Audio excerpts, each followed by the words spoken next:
in the early 1950s, there was this commonly held belief that affection for the mother in primates, including humans, was based on feeding, I guess we'll say.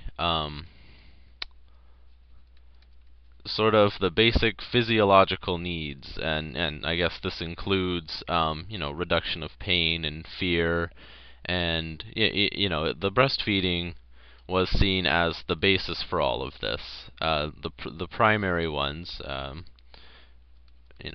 food, and I guess breastfeeding also counts as a drink.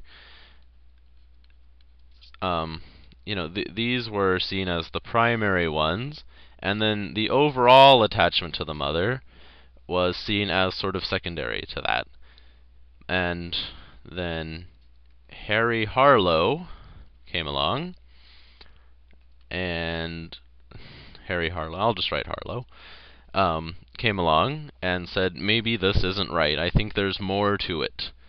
So he devised an experiment to prove that the softness of the mother and creature comfort and the fact that she was soft and warm and that the baby could attach to her and feel comfortable was just as important as the breastfeeding, and maybe even more important.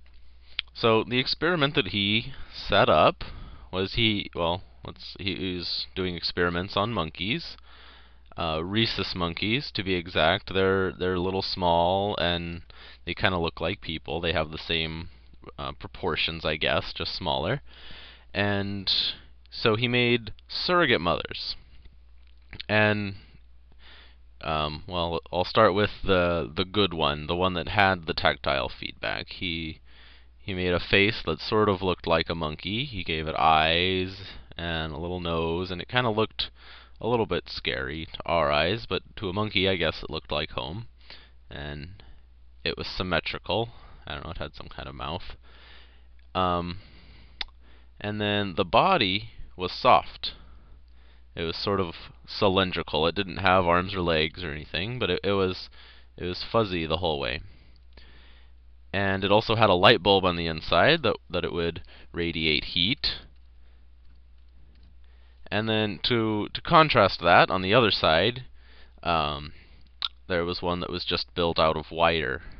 Just, cold and not fun to hang on to, I guess. It was just steel constructed wire, and then its face was sort of boxy and ugly. It had square eyes and some kind of, I don't know, teeth, whatever.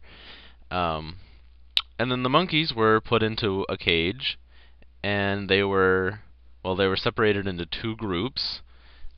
Group one were able to be fed over here. This wire one, the not fun to hang on to one, had a bottle on the inside, fed by wire. And so they could come over here and get their nourishment, and then they could come over here and get their warmth if they wanted to. And so, they wanted to see which one would they choose. And in group 2, I'll switch colors. Group 2 was fed by the soft one, the terry cloth. I'll say soft. So, I think there were other controls, but these are the two interesting ones. So they had these sort of separated so that they couldn't lay across both of them or whatever. There was some kind of wall in between. And, the question was, which one would they spend the most time with? Would they spend all their time clinging to the warm, fuzzy terry cloth mother?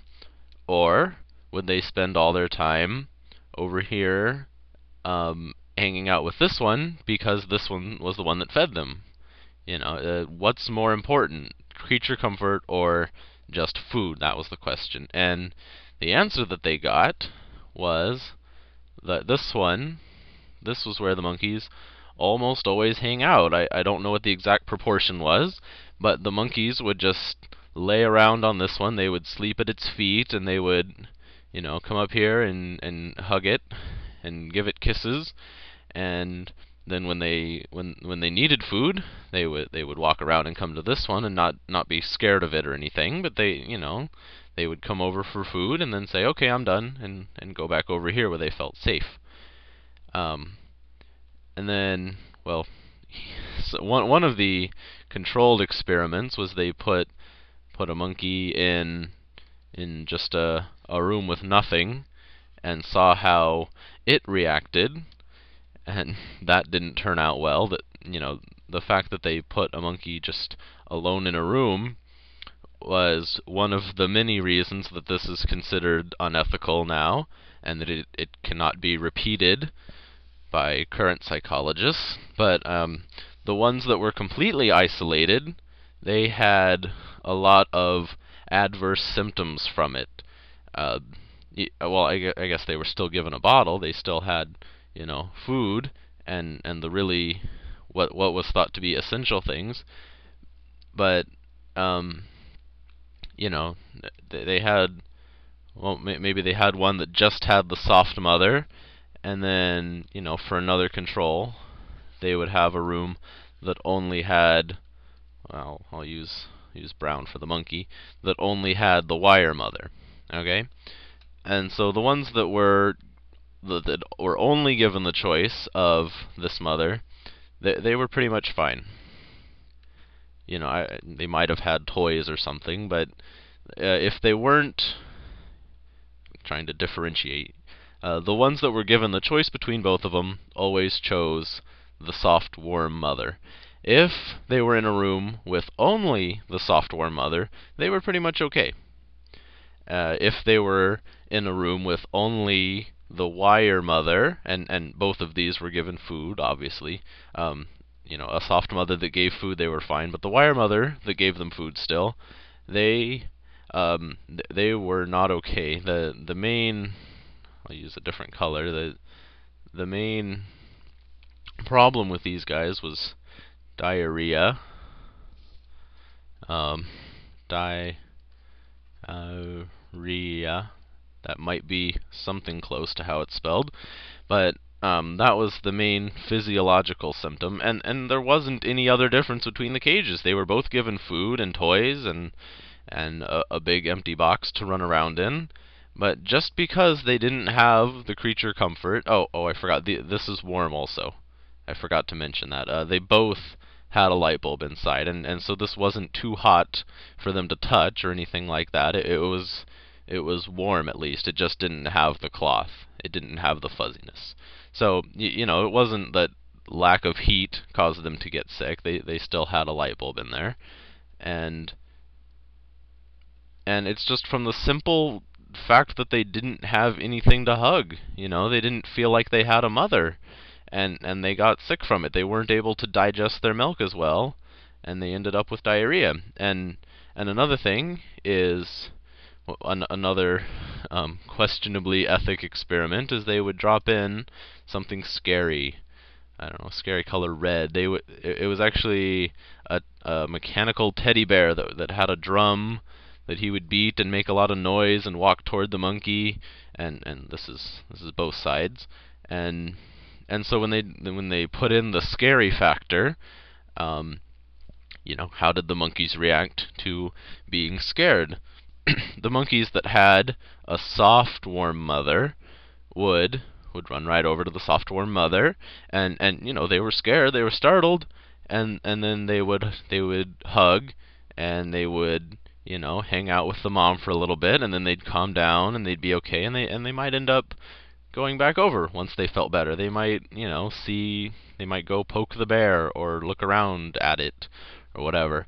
And this guy in this cage would, they might just kind of freeze and stop and hold themselves and rock and act really scared and make noise, or they might run around the cage, or just hide in the corner. They didn't have a very good response.